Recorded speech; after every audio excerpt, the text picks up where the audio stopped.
Inilah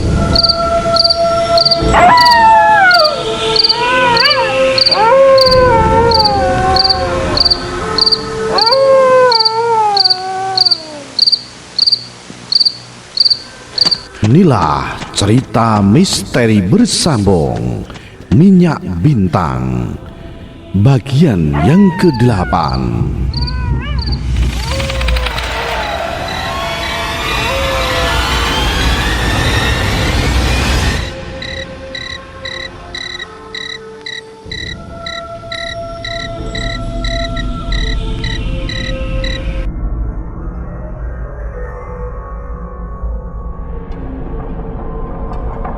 Satu minggu kemudian, setelah yakin kalau semua pengaruh mistik minyak bintang memang telah sirna, akhirnya Rida memutuskan untuk kembali ke rumahnya. Keputusan ini ia canangkan karena semakin lama sikap kedua orang mertuanya itu semakin aneh saja. Iya, terutama sikap ayah mertuanya. Entah mengapa sang ayah mertua ini sama sekali tak suka ibadah dan tak suka pula bila melihat orang lain yang ibadah. Satu-satunya yang menjadi obsesi dan andalannya hanyalah ilmu-ilmu mistik saja. Bahkan untuk urusan sakit demam saja ia langsung menggunakan kekuatan mistiknya. Ia sama sekali tak percaya dan terlalu memperdulikan pengobatan medis yang diberikan oleh pihak rumah sakit. Dan apapun mengenai sosok sang ibu mertua, sebenarnya beliau tidaklah memiliki sifat seperti suaminya. Namun ia tetap tak bisa apa-apa karena terus-menerus di bawah tekanan suaminya. Malahan akhirnya jadi ikut-ikutan mendukung jalan pikiran sang suami, meski bertentangan dengan hati nuraninya sendiri.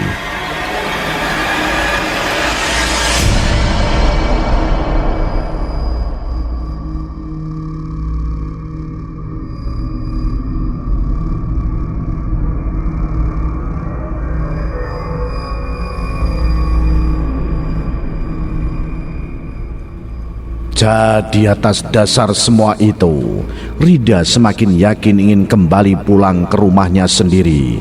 Meski kedua orang mertua Rida bersikeras agar ia dan putrinya tetap tinggal bersama mereka. Baiklah, kami tidak bisa terlalu ngotot jika keputusanmu itu sudah bulat. Namun, jangan sekali-kali kamu berdiam diri ya.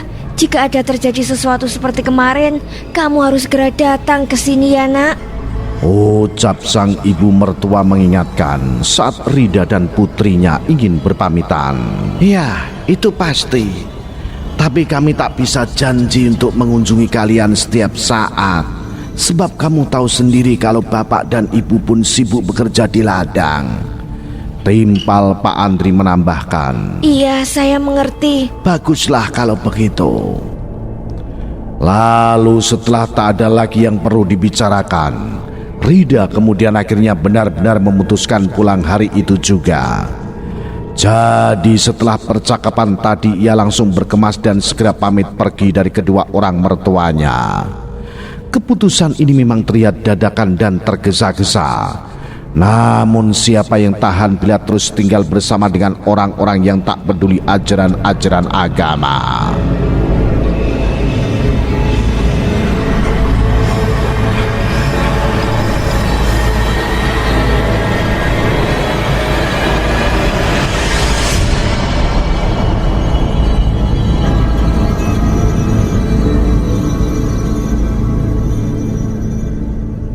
Tiga hari tinggal di rumah sendiri, Rida perlahan menata kembali kehidupannya dan putrinya Sally. Ia sekarang mulai berjualan gorengan dan membuka kios kecil-kecilan dari sisa modal yang ada. Usaha ini memang tidak terlalu membawa keuntungan yang banyak, tapi cukup untuk menghidupi dirinya dan Sally. Sebab di kampungnya itu cuma sedikit saja orang yang punya kios seperti dirinya. Dan untuk masalah yang berhubungan dengan hal-hal mistik, sejauh ini apa yang dikatakan oleh ayah mertuanya memang terbukti benar. Sebab selama kembali tinggal di rumah mereka sendiri, Rida dan Sally tak pernah mendapatkan gangguan apapun.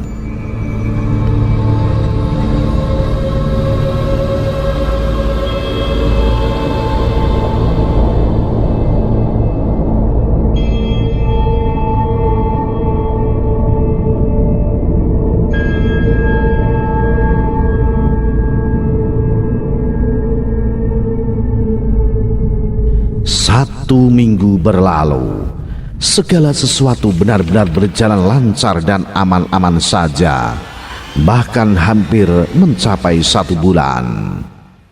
Rida dan putrinya benar-benar hidup dalam kebahagiaan. Memang kebahagiaan itu masih kurang lengkap karena tanpa adanya sosok seorang suami atau sosok ayah bagi si Sally. Tapi entah kenapa Rida belum punya pikiran untuk bersuami lagi, sebab ia sudah terlanjur mencintai suaminya meski sang suami sudah tidak ada. Dan selain itu pula, putrinya sendiri masih belum terlalu merelakan ayahnya pergi untuk selamanya. Meski gadis kecil itu sekarang merasa nyaman dan bahagia, meski hanya berdua saja dengan ibundanya tercinta. Namun walau semuanya terlihat baik-baik saja, satu hal justru membuat Rida kadang-kadang bertanya dari sikap kedua orang mertuanya sendiri. Ya, kini kedua orang mertuanya nampak menjauh dari mereka. Jangankan mengunjungi ia dan putrinya, justru saat Rida dan Sally ingin mencoba mengunjungi mereka malah jarang ada di rumah.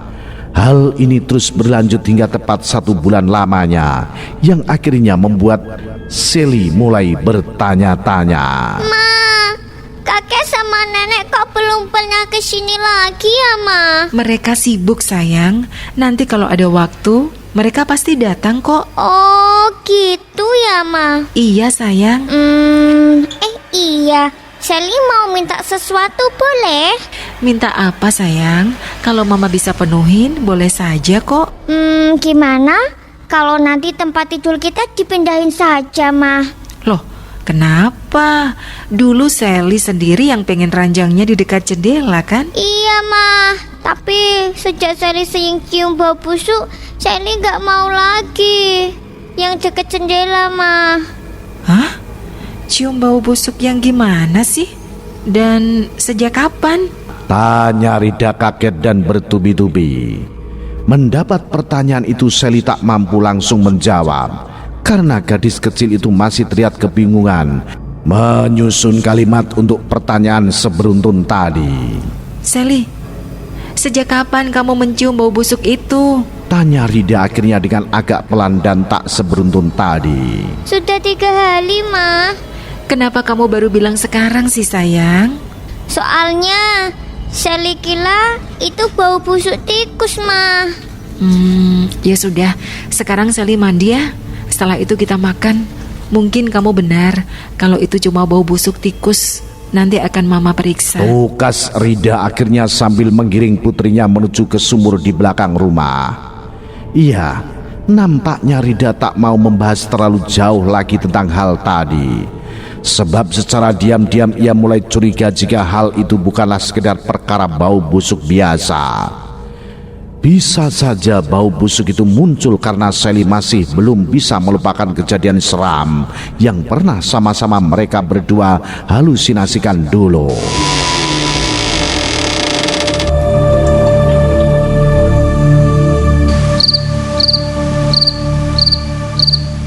Beberapa jam kemudian, akhirnya hari pun mulai beranjak malam. Rida segera menutup kiosnya karena tahu kalau hampir tak akan ada lagi warga yang keluar belanja jika hari sudah gelap. Namun meski begitu ia masih membiarkan pintu depan rumahnya sedikit terbuka. Karena memang tak dapat dipungkiri kalau kadang-kadang masih ada saja orang yang nekat belanja, walau hanya untuk sekedar membeli rokok atau obat anti nyamuk bakar. Sally, kamu sudah ngantuk belum? Tanya Rida pelan saat melihat putrinya yang masih belum tidur. Meski jam sudah menunjukkan lebih dari pukul 7 malam. Belum, Ma. Sally lagi menggambar nih.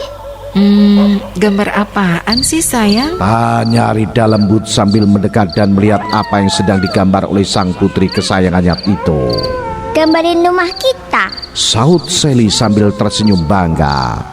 Wah, bagus sekali sayang. Puji Rida seketika sambil membelai-belai rambut putrinya. Sekilas memang tak ada yang aneh dengan gambar rumah beserta halamannya yang dilukis dengan sangat sederhana itu. Justru Rida malah bangga karena putrinya ternyata mempunyai bakat seperti itu saat usianya masih sangat belia. Namun Rida kemudian cukup terganggu ketika melihat ada sesuatu yang janggal dari lukisan tersebut.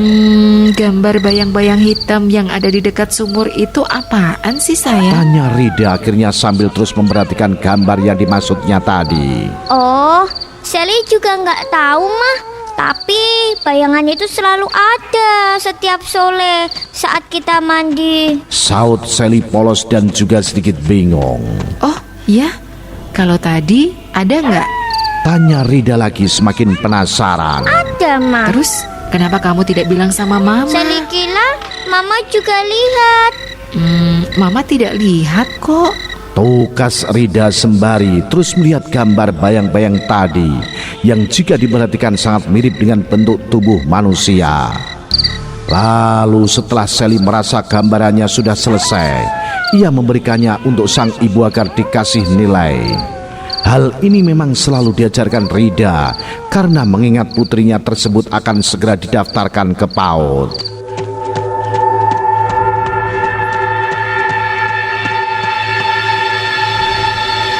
Katanya dia memberikan nilai 100 dan Sally pun merasa senang. Segera menuruti perintah sang ibu dengan penuh sukacita untuk segera bobo. Rida sangat bahagia melihat keceriaan putrinya itu. Namun ia juga tak dapat menyembunyikan sebuah perasaan aneh yang muncul akibat lukisan tadi. Jadi, ketika Sally sudah masuk ke kamar, Rida buru-buru mengunci pintu depan dan segera menyusul putrinya. Di dalam kamar yang sudah berubah posisi ranjangnya itu, Rida cukup senang karena putrinya langsung tertidur tanpa harus dininak bobokkan dulu. Namun saat Sally sudah semakin pulas, justru malah Rida sendirilah yang sulit tidur. Iya, ini semua karena dirinya masih terus terbayang-bayang beberapa keanehan yang disampaikan oleh putrinya tadi. Bau busuk, bayangan hitam. Aku kok malah tidak mencium atau melihatnya ya? Apa jangan-jangan sebenarnya Sally sedang berhalusinasi seperti yang kami alami dulu? Tapi kalau dulu kan karena kami di bawah pengaruh kekuatan mistik minyak bintang. Nah, kalau sekarang karena apa lagi? Bukankah semuanya sudah dinetralkan oleh Bapak? Batin Rida dalam hati. Mumet aku mikirin hal-hal yang seperti ini lagi. Kasian Sally kalau harus mengalami halusinasi mengerikan seperti dulu. Pungkas Rida akhirnya sambil berusaha membuang semua pikiran-pikiran tadi dari kepalanya. Nah, bagaimanakah kisah selanjutnya? Apa yang akan terjadi kemudian? Ikuti terus cerita misteri bersambung Minyak Bintang, ditulis oleh Neno Kristiandi Nelis. Saya Ki Banu Asmoro. Salam Jimatres, salam satu misteri. Au.